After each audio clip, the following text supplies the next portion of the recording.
We'll keep saying good morning until you can hear me. Good to have you with us. If you're visiting with us, it's good to have you with us as well. Thank you for being a part this morning, and we consider you an honored guest as you come our way, and we hope that you'll return when it's convenient for you. If you're looking for a church home, we would hope that you would consider becoming a part of the Oldham Lane family. You know, I love children. And if you know anything about me, you know that every Sunday morning I stop by the nursery and I see all the cute babies. I walk down the hall and I check in all the classrooms and I look at all the young children in there ready to learn. I just love children. I miss the days when my children were really small. It wasn't long ago that I walked in the nursery and we had 12 babies in there, and I walked in just to say hi, and somebody gave me one to take care of, and I enjoyed every bit of it. I came back in here in the auditorium for class, and I took care. I believe it was Matthias.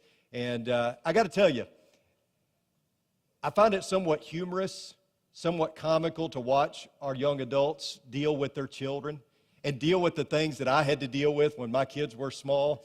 I told Greg Ruffin not long ago, you know, it warms my heart to see you dealing with your children when they're being perhaps a little stubborn or ornery, because we all have had to do that, right? And your parents always told you you're going to pay for your raising. There's something pleasurable about that, to see our young adults dealing with those situations at times, because it shows that they're human, that all kids are pretty much the same. You know, kids have within them, instilled within them, inherent within them, certain property laws, don't they? Here are the property laws in case you don't know them.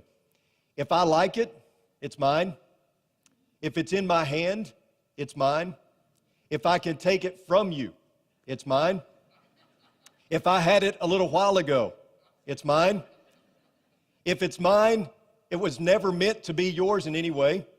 If I'm doing or building something, all the pieces around me are mine. If it looks just like mine, then it's mine. If I saw it first, it's mine. If you are playing with something and you put it down, it automatically becomes mine. And if it's broken, it's yours. These are right on point, aren't they? Children have these property laws, and they're almost universal.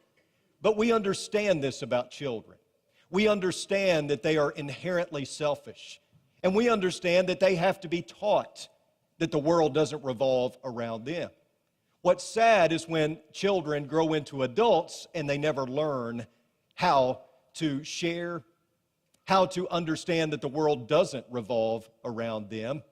Unfortunately, there are many adults in our culture that are infected with the disease of me.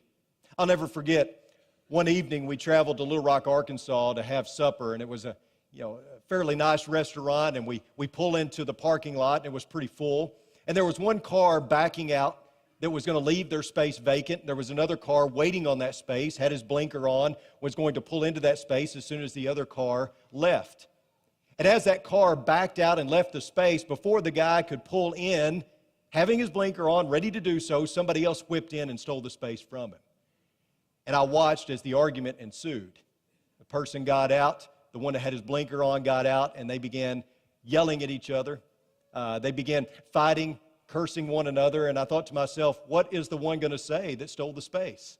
I'm sorry, I'm just selfish. That's just the way I am. I mean, that's the only logical explanation, because they had to have seen the person waiting to pull into that space. There are many in our culture that have not learned that the world doesn't revolve around them, that everything's not geared to them. But there are folks in our culture who believe that life is all about them, that life is a story of them, and everyone else are just actors or extras in their story or in their play. The Declaration of Independence reads, "We hold these truths to be self-evident, that all men are created equal, that they are endowed by the Creator with certain unalienable rights, that among these are life, liberty, and the pursuit of happiness." You know, this sentence has been called one of the best-known sentences in the English language. Others have said it's the most potent and consequential words in American history. This passage is used to promote the rights of marginalized groups and has come to represent for many people a moral standard for which the United States should strive. However, I seriously doubt that Thomas Jefferson and his colleagues could have ever seen just how far we would take these words in our culture. The Declaration of Independence's motivational wording stirred the colonists to demand their God-given freedom and seek a basic entitlement to dissolve the political bans. They were seeking basic freedom that all men and women should be afforded, but unfortunately today, these words have been grossly perverted. Many have exploited their meaning, and the impetus in 1776 is still the impetus today. That phrase, unalienable rights. Unalienable means not to be separated, given away, or taken away. It means that which is not capable of being transferred to another's ownership. And this term has been canonized in our culture. Society's gross perversion of unalienable rights has gone so far that the creature has sought independence from everything, including God even. Certainly, Mr. Jefferson's cherished words concerning these unalienable rights, such as life, liberty, and the pursuit of happiness, should be qualified with the phrase, within reason. Because many have stepped beyond the bounds of reason when it comes to seeking unalienable rights. 21st century Americans have definitely gone beyond the realm of reason in their pursuit of worldly gain and the pleasure of self. Sacrifice and selflessness are out in popular culture, and indulgence and self-centeredness are in. People spend trillions of dollars each year trying to make themselves happy in an attempt to turn their frown upside down. They have sought a myriad of things, whether it be media, travel, food, drugs, alcohol, whatever it may be. They're constantly pursuing the pleasure of self. The God of pleasure is constantly whispering in our ear, come on, satisfy that desire, satisfy that craving. You know you want to, and all too often, we as Americans have bowed down. Last week we began a series on idolatry, and it is my belief that virtually all of us battle with various gods that try to take control of our hearts. I think every day many of us battle, whether it be against success, money, wealth, family, whatever it is that tries to rule our hearts. I think all of us do battle with the various gods seeking to place themselves on the throne of our hearts and thus to remove God from first place. Many years before the writing of the Declaration of Independence, another nation's signature document was carved in stone, and its preamble and first article reads like this: I am the Lord your God, who brought you out of the land of Egypt, out of the house of slavery. You shall have no other gods before me. 21st century Americans have hardly cornered the market on idolatry. This is an age-old problem. It's a universal problem, as evidenced by the first commandment given to the Israelites by God. And when God handed down the 10 commandments, He knew that if the Israelites did not get this first one right, if they didn't begin here, they wouldn't get any of them right. If they didn't start here and with the right concept of God, the right worship of God, leaving all other idols behind, it didn't matter what else they got right from that point forward. There are many who suffer from an addiction to me. It's appropriate that the first letter in the word idolatry is I, because that is exactly what idolatry can be boiled down to. Worshiping or devoting ourselves to something that totally makes me happy, that totally revolves around me. Let me ask you a question. When was the last time you said the words, I'm sorry? When was the last time you said, I was wrong, you were right? I should have listened to you. For some of us, those words are rarely, if ever, spoken. We have a hard time just getting them past our lips if we ever do try to say them. But this could tell us a lot. This could be a good barometer of whether or not we are infected with the disease of me. You know, I love the story of Muhammad Ali, and when he was traveling on an airplane. Muhammad Ali, perhaps the greatest boxer ever, if you ask Aaron Ashford, the greatest boxer ever. And Muhammad Ali was traveling on an airplane one time. And if you know anything about Muhammad Ali, you know he was a great boxer, and he was also pretty confident, right? And he's sitting in his airplane seat, and he refused to buckle his seatbelt. And the stewardess said, "Sir, you're going to have to buckle your seatbelt." And Ali responded, "Superman don't need no seatbelt." And the stewardess said, "Superman don't need no airplane either. Buckle your seatbelt." You know, one of the primary symptoms of the disease of me is pride or arrogance. You know, when it's all about me, I don't have to apologize for anything. I don't have to seek forgiveness. I don't have to concern myself with anyone except myself.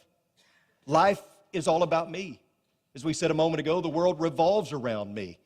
And I don't really cater to anyone else unless I feel like they can do something for me or they can render a service back to me. Otherwise, I don't have much use for other people. Pride is a very interesting thing because it's tasteless, it's colorless, it's odorless, it's sizeless, it's non-fattening, and yet it's the hardest thing for people to swallow. The only time that we truly seem to go past our own noses and see past our own noses is when we feel like someone can serve us, and that is a problem. Because at some point we have to come to the realization that it's not all about me. We see it in church all the time. I see church members constantly seeking what is best for them. I see people leave our church services, and sometimes I hear them say, "Well, I didn't get anything out of that." Well, what did you put into it? This isn't about you. This is about God. What are you doing to serve God instead of expecting God and everyone else to serve you? That is the disease of me, thinking that it's all about me, thinking that it's all about myself. And whether you put it in terms of worship or not, that's exactly what it is. It's the worship of self. And God is totally and completely against it. Proverbs 6:16 and 17 reads, "There are 6 things which the Lord hates, yes, 7 which are an abomination to him." And the first one listed among these things that the Lord hates is haughty eyes, or the King James renders it a proud look. Proverbs 21 and 4 states, "Haughty eyes and a proud heart, the lamp of the wicked is sin." In Isaiah 5 and 21 it reads, "Woe to those who are wise in their own eyes and clever in their own sight." And in James 4 and 6, James tells us that God is opposed to the proud, but gives grace to the humble. My friends, pride is the number one thing that keeps people out of heaven, because all sin can really be reduced down to pride. And it's sad how many people have missed out on the glories of heaven because they were too prideful. Do you know of someone that you've tried to share the gospel with that are just too prideful? That they won't surrender fully?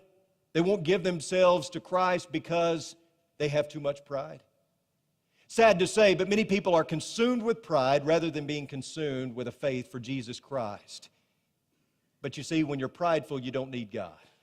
At least that's what you think. I mean, you're in control. You're number one. It's all about you. What do you need God for? God doesn't even enter into the equation because you can do it yourself. This is all about you. You deserve this. You need this. You are the God of your own universe and the cosmos. The world exists to serve you. Who needs God? Pride loves to be worshiped, and it's greatly offended when it gets overlooked. But there's a price to pay for being prideful. The disease of me can be fatal. And in Proverbs 16 and 18 we read, "Pride goes before destruction and a haughty spirit before stumbling." Pride was the motivating factor behind Eve partaking of the fruit in the garden. The temptation to be like God and to know good from evil was just too great. Pride was behind the murder of Abel by his brother Cain. Pride ruled in the heart of King Nebuchadnezzar, and he's lost his kingdom for it. Pride was a stronghold for Diotrephes. Had a stranglehold on Diotrephes' heart, a man mentioned in 3 John who is a thorn in the side of the church, and it was said that he was one who loves to be first among them.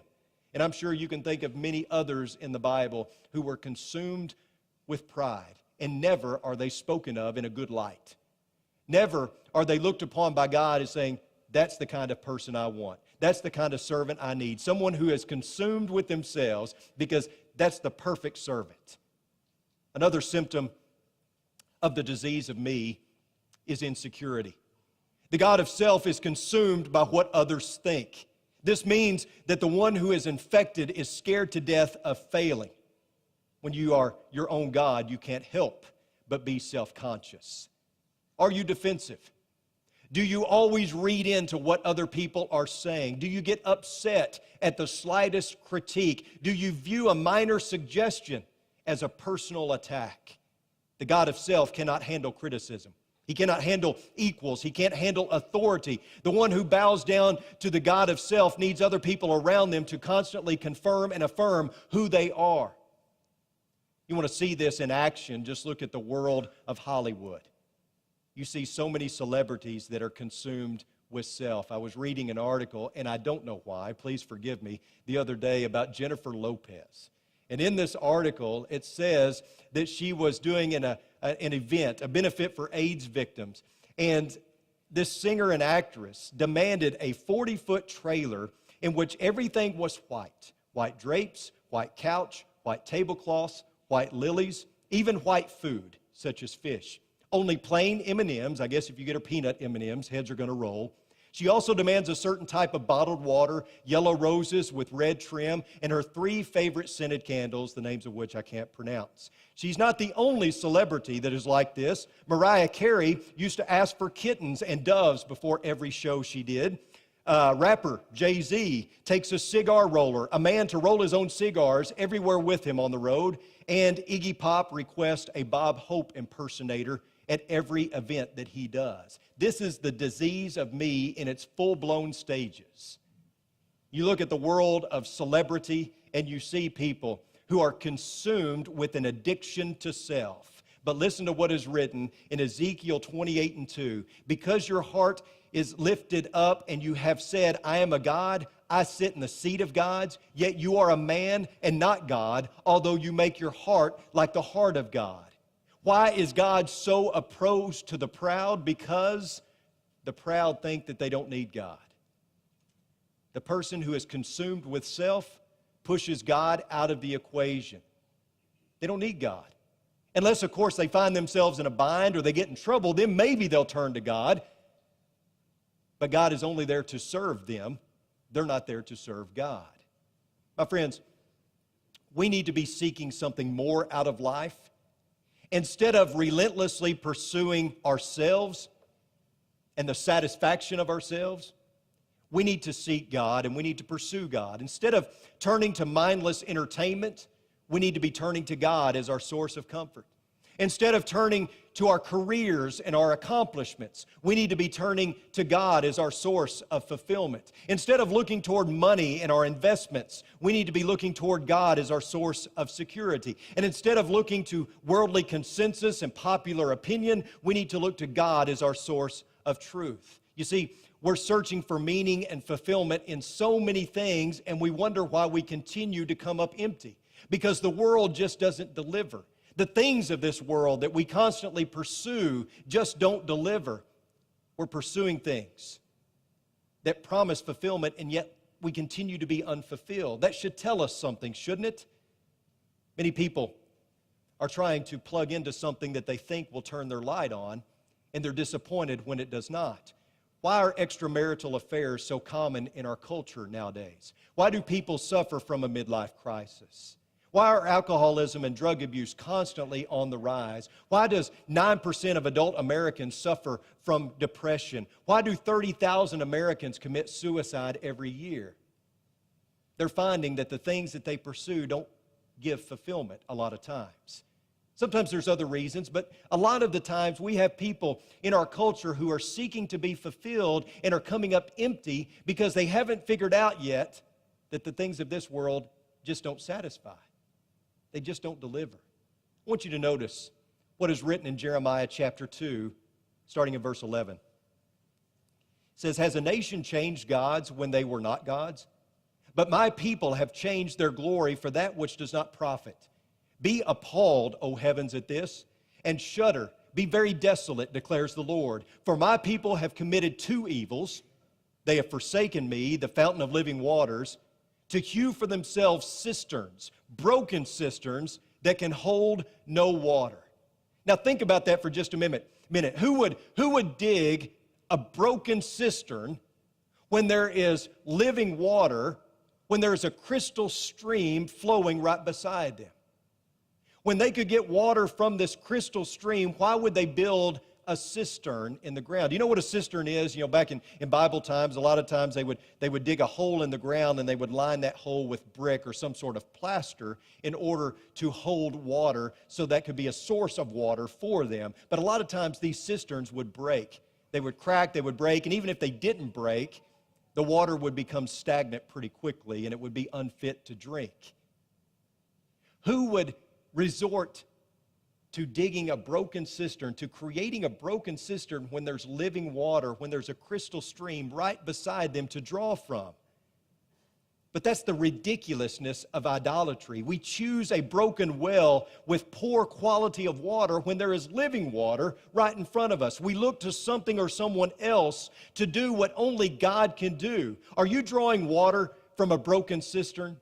Are you seeking to quench your thirst with water that is of a poorer quality when living water is readily available? In John chapter 4, Jesus meets a woman who was searching. She was thirsty. She goes to draw water from a well, but I think based on her story and based on the dialogue we see between her and Jesus, we could say that she was thirsting for something more than just water. She comes to this well at about noon to draw water.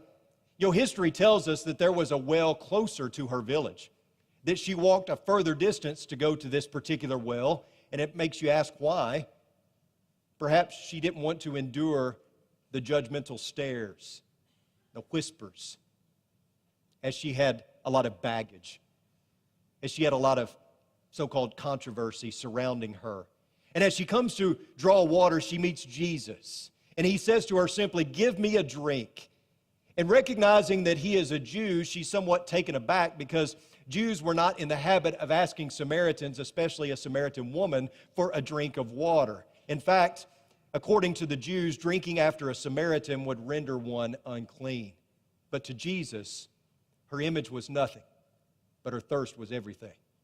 He tells the woman, if you knew the gift of God and who it is who says to you, "Give me a drink," you would have asked him and he would have given you living water. And this brings me to my first point. In order to find true fulfillment, you have to know where to look. Though the woman knew that Jesus was a Jew, she was unaware of his true identity. The giver of true fulfillment was right in front of her, and she didn't even recognize him.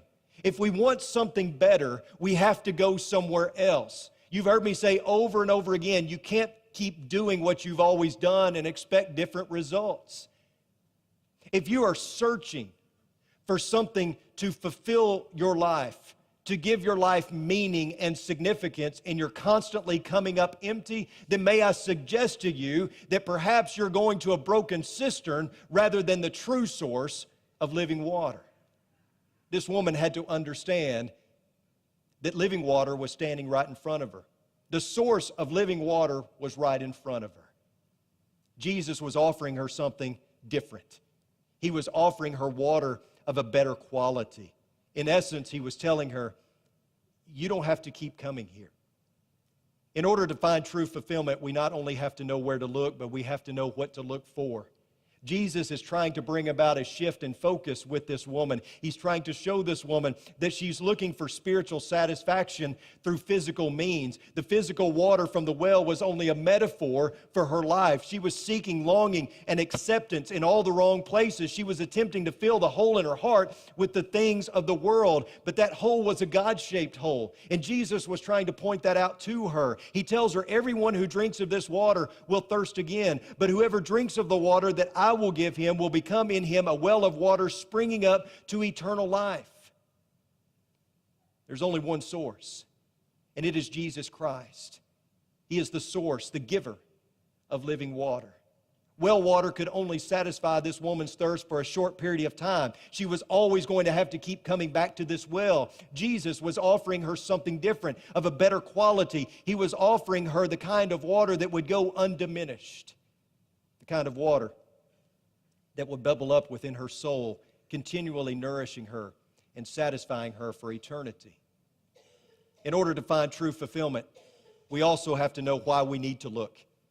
Jesus offered the woman something extraordinary. He offered her love and acceptance, even though she was considered less than zero by the people around her. Jesus was opening himself up to her, ready to accept her, ready to give her meaning and fulfillment. But in order to accept it, she had to know why she needed it in the first place. The woman says these words, "Sir, give me this water so I will not be thirsty nor come all the way here to draw." And that's where Jesus flips the script. Notice what he says, "Go call your husband and come here." Why the change in the conversation at this point? Well, the reason is because it was the first step in meeting the woman's need. He was pointing out her sin. He was exposing her sin. He was bringing it to light so she could understand why she needed this living water in the first place. She had to go to another source. It was necessary for her to be convinced of her need for living water. Jesus exposes the ugliness that she would rather hide. He brings to light the sin that she would rather keep in the dark. And he does so because it's the only way that she could find true fulfillment. Because living water does us no good unless we understand why we need it. Quenching our thirst is about quenching our soul, because in the end, that's the only thing that matters. We can quench our happiness, our worldly happiness, with worldly things, but that doesn't matter in eternity. Eternally, what we need to be worried about quenching is our soul. It's the soul that needs to be quenched, because that's really the only thing that we take with us when we die. This lowly Samaritan woman had spent countless hours